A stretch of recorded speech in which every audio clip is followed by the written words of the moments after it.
Hey everyone, my name is Matthew Griffin, better known as a fanatical futurist. I look up to 50 years out at the future of technology and trends to figure out what they mean for society. Now, I'm also actually a lecturer. So in this particular ChatGPT little sort of soiree, that's what we're going to be doing is we're going to be using ChatGPT to mark students' homework, but we're actually going to twist it a little bit. So we're going to do two things. So if I'm a teacher, I'm going to be able to use marking rubrics to mark the homework that my students have done according to whatever things I care about. That's it. But if I'm a student, I can actually copy and paste the work that I've done into ChatGPT, although there are message lengths, and then apply the same rubric to actually understand how my lecturers would score my homework or my coursework. And then I'm going to use ChatGPT to offer suggestions on how to actually improve that homework. So on the one hand, we're improving teacher and lecturer productivity. On the other hand, we are improving student learning outcomes. So let's get ChatGPT just to write a little essay on something. Write a very short essay, because it does tend to write really long essays, on, I don't know, blood vessels. Here we go. Something random. So I need typing lessons, you can tell. Right, there we go. Very short essay on blood vessels. Now, the reason why I've done very short essays is because ChatGPT seems to be creating books on subjects rather than essays recently. And frankly, I don't have 500 million years to actually watch it write basically an entire encyclopedia on something. So, here we go. And anyway, you sort of get the idea, but it's off going and it's creating its essay. Now, this is the next bit is the tricky bit, because sometimes when you put these prompts into ChatGPT, it says, I can't mark my own work, which is fair enough. But then other times it does actually mark the work. So this essay is being created by ChatGPT, but you can also just paste in the essay that you've actually written. So score this out of marks for 10 for grammar, spelling, accuracy, where 10 is a top mark, and put it into list format.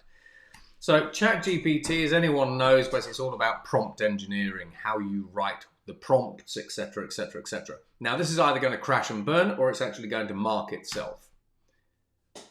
Here we go. Now, I think basically when you're actually looking at marking, the secret is to actually put it into a list format, because otherwise ChatGPT says, I can't possibly mark the essay that I've just written because it's really good. And in fact, actually, ChatGPT, when you kind of sort of muck around with it, does tend to give itself 10 out of 10 in everything. That's it. It thinks it's an A-star student.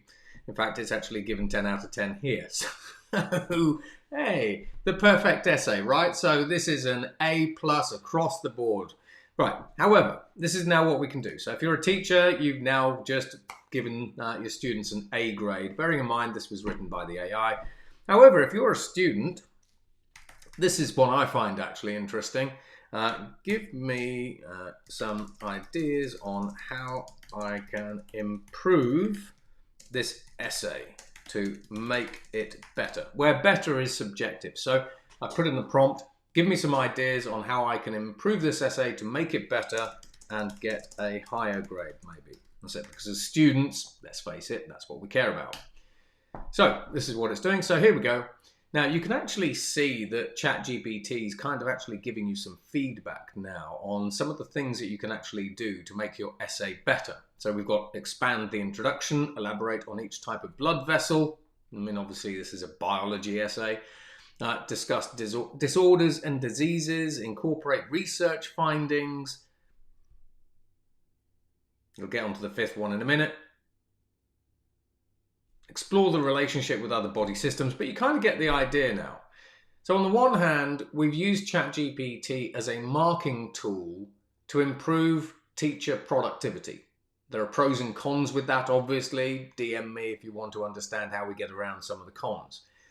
But as a student, I'm now using ChatGPT and other large language models like it as a teacher's aid. And then in the next session, what I'm going to do is I'm going to show you how you can actually create revision notes with ChatGPT. And that's it really. So it's now finished what it's doing. We've now created an essay, marked an essay, and got feedback on how to actually improve our essay to make us all fantastic students. So I hope you like that. Like and subscribe. Do whatever basically I'm going to say basically whatever the other influencers say.